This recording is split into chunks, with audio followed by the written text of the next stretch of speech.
This day, this day I defy the armies of Israel. Give me a man and let us fight each other. On hearing the Philistines' words, Saul and all the Israelites were dismayed and terrified. They had a really good reason to be really scared. Goliath, you guys might think I'm really tall, but Goliath was way taller than me even. And David, being just a little young boy, he had a lot of courage to be able to stand up against Goliath. And it says, David said to Saul, "Let no one lose heart on account of this Philistine. Your servant will go fight him." Saul replied, "You are not able to go against this Philistine and fight him. You are only a young man, and he has been a warrior from his youth."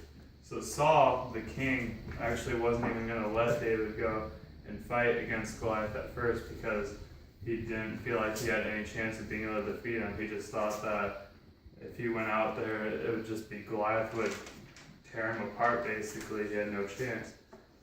But he ends up letting him go, and Saul dressed David in his own tunic. He put a coat of armor on him and a bronze helmet on his head. David fastened on his sword over the tunic and tried walking around because he was not used to them. "I cannot go in these," he said to Saul, "because I am not used to them." So he took them off. Then he took his staff in his hand, chose 5 smooth stones from the stream, put them in the pouch of his shepherd's bag, and with his sling in his hand approached the Philistine. Meanwhile, the Philistine with his shield bearer in front of him kept coming closer to David. He looked David over and saw that he was little more than a boy, glowing with health and handsome. He despised him. He said to David, "Am I a dog that you come at me with sticks?" And the Philistine cursed David by his gods. We have a few little smooth stones that you can pass around. You can kind of think that maybe that was probably like the type of stones that David would have used. It says how he went to the river and he chose 5 of them out. We have a sling too. Yeah, we do. What David used. Here you go. You pass this around. So you put the rock in here, and then you whip it about your head like this. And in fact, these guys back then, they had really good accuracy with those things. And how many of you have ever been to a pro baseball game?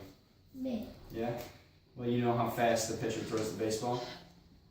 That rock can travel out of that slingshot as fast as he throws the baseball. So Yeah. imagine this thing hitting your forehead. That's how Goliath felt.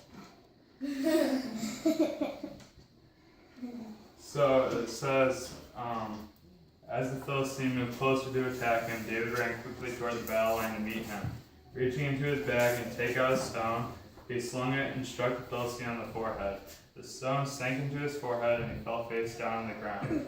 So David triumphed over the Philistine with a sling and a stone. Without a sword in his hand, he struck down the Philistine and killed him. So, for David to be able to end up killing someone such as Goliath, it would have had to take someone who had a lot of experience, which David had. David had lots of experience with killing lions while protecting his sheep. So to him, Goliath was not hard to defeat. David was very skilled, and Goliath made a giant mistake by underestimating the future king. You can talk about Goliath a little bit. Alright, so Goliath, a lot of people think he was actually kind of sick. He had a disease, not a mental disease, a bodily disease. And how many of you have ever heard of Andre the Giant? Anybody? You? Alright, so here's a picture of Andre the Giant. He was a professional wrestler. Okay. You see how big he is compared, and that's a grown man. That's not a small guy.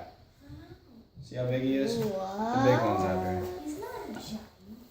Well, he's pretty big compared to most of us. Oh, yes. Anyway, Andre the Giant had a disease they believe that Goliath had. It's called gigantism. It's kind of funny, isn't it? Gigantism. Well, he looks kind of strong in this picture, doesn't he? No? Well, you wouldn't want to go up against him in a fight, would you? No, I didn't think so. Well, see, Andre the Giant was actually not the strongest guy. See, this is your arm, okay? Alright, so this is your bones in your arm, this is your elbow, okay? Your bones are straight like this, and your muscles connect to your bones here, and they come across like this. and they grow bigger and bigger every time they tear, and grow bigger and bigger until, you know, you're big and buff. Well, this is how your muscles works. Basically, your muscles are like this, okay? This is how your muscles are. So every time you use your muscles, they break a little apart, and they grow back together thicker and thicker and thicker and thicker and thicker.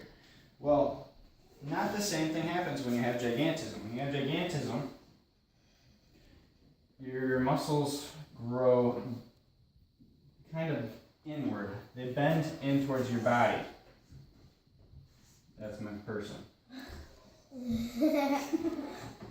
Anyway, so his bones, instead of getting straight like ours and how our muscles are like that, his bones curve in like this because of how much weight and little calcium that will go to his bones. Calcium comes from milk and your proteins and stuff like that. So his muscles, instead of every time he uses them they get bigger, he technically gets weaker. Because when his muscles, they add on like that, you know how they add on top of each other and get thicker and thicker?